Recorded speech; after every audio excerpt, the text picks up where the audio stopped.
Rob just added a bit of plant. Just a bit of green. Love it. But it's like Late Night with Jonathan Ross. Yeah. I'm fresh off season 2 binge watch, so I am shook at the minute.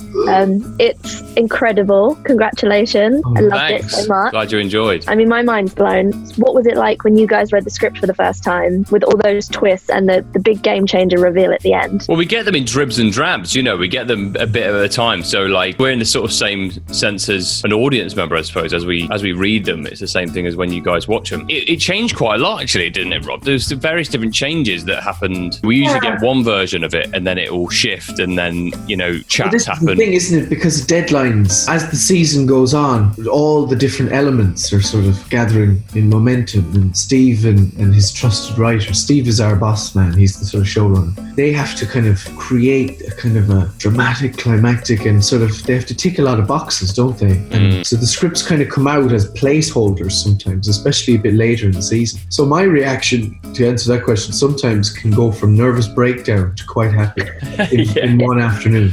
I always sort of take the first version of the script with a bit of a pinch of salt, really, because the first version is almost like you say, because like there's one that they have to get out because they've got to fill a deadline. So you watch it and you read it and you go, okay, cool, I sort of get the scope of where they're going with it, and then it will usually change quite dramatically. I think it ends very well, and there's some big moments. I think it even comes across even better on the show itself than the scripts, to be honest. It always visuals that it's like, whoa. I was just going to say, the visuals in the show, there's some incredible sequences, and it seems like a really fun show to shoot. So I was just going to ask, what was your favourite moment of the season?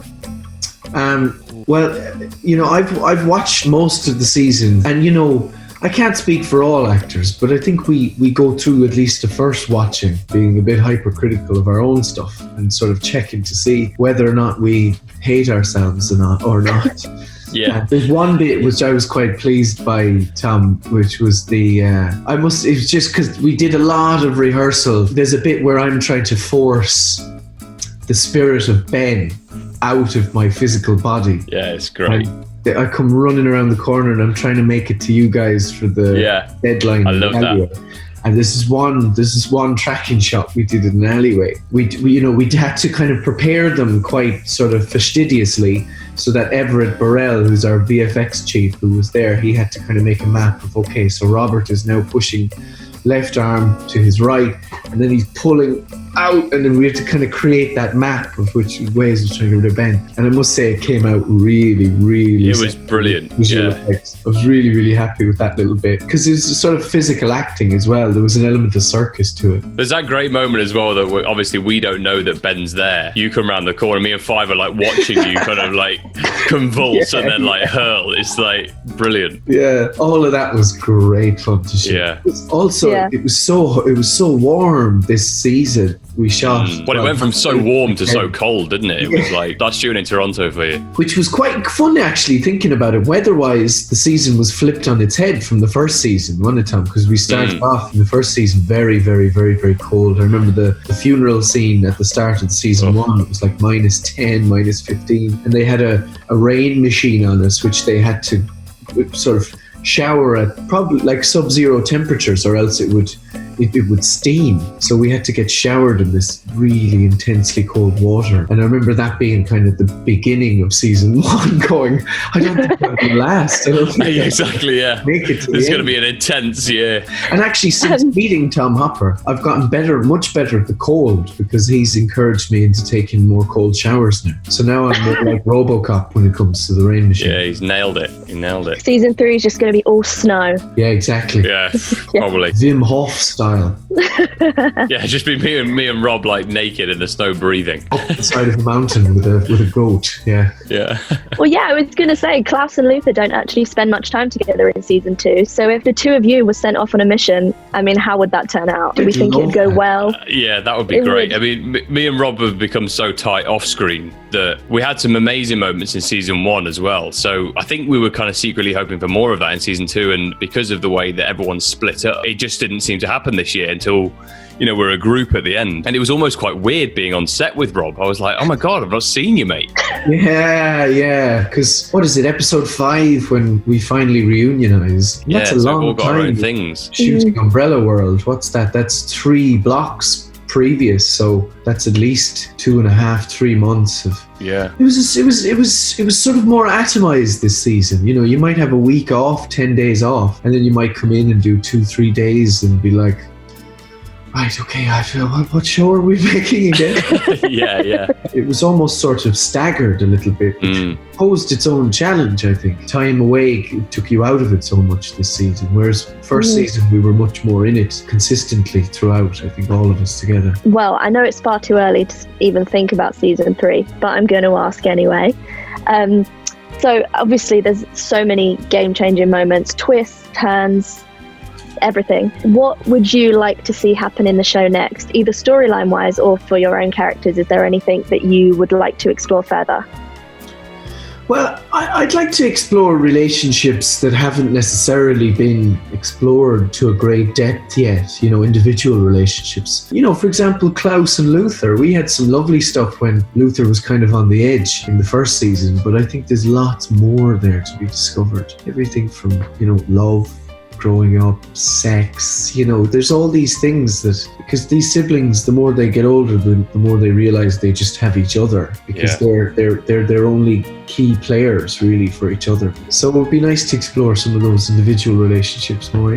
That's what's certainly enjoyable for us as actors, and I think it's enjoyable for the audience as well. As Luther, I've had a lot of time with Emmy as Alison and Diego and even like Ellen a little bit now, actually. I've had this great storyline with Five. That was, my most enjoyable, I think, this season was the sort of 8 and 9 episodes with the young Five and old Five and Luther trying to mediate. I had such a good time shooting those things. But I'd love to have a similar sort of thing with Klaus, because I think the seriousness of Luther and the clown element of Klaus, and those two as a partnership, I think could lead for some good entertainment, but also some nice deep character development moments for their relationship. Definitely. Right, before I go, I have a quiz. Great, I love a quiz. The most impossible Umbrella Academy quiz. These are expert level questions, so all I can say is good luck. You're going to play against each other, so can you come up with a buzzer noise? Any noise you want.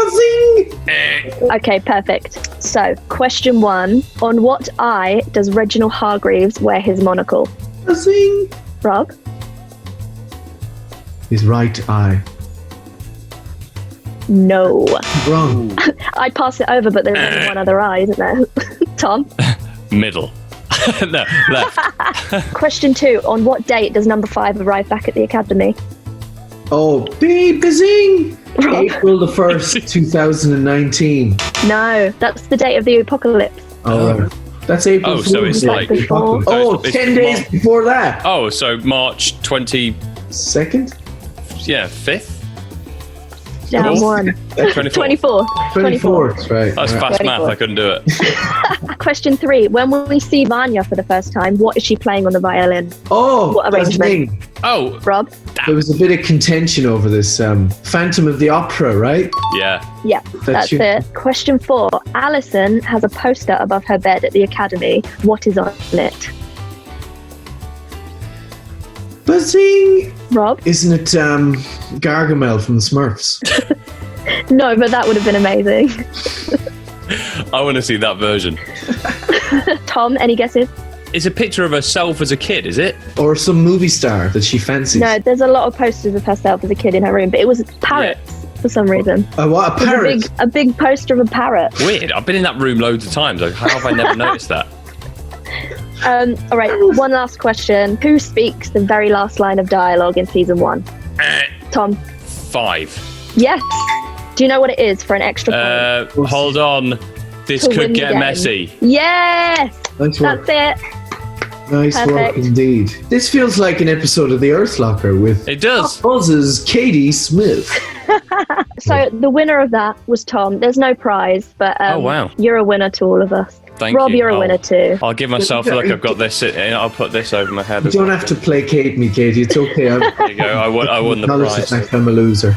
Well, that's all we've got time for. So, congratulations on season 2. Thanks, Katie. Congratulations on the Thank you. win. I mean, I was going to say I'm more delighted about the win, to be honest. Look at him. He looks like an ancient Olympian. Arrogant. I look like a horse that's just won like some eventing thing.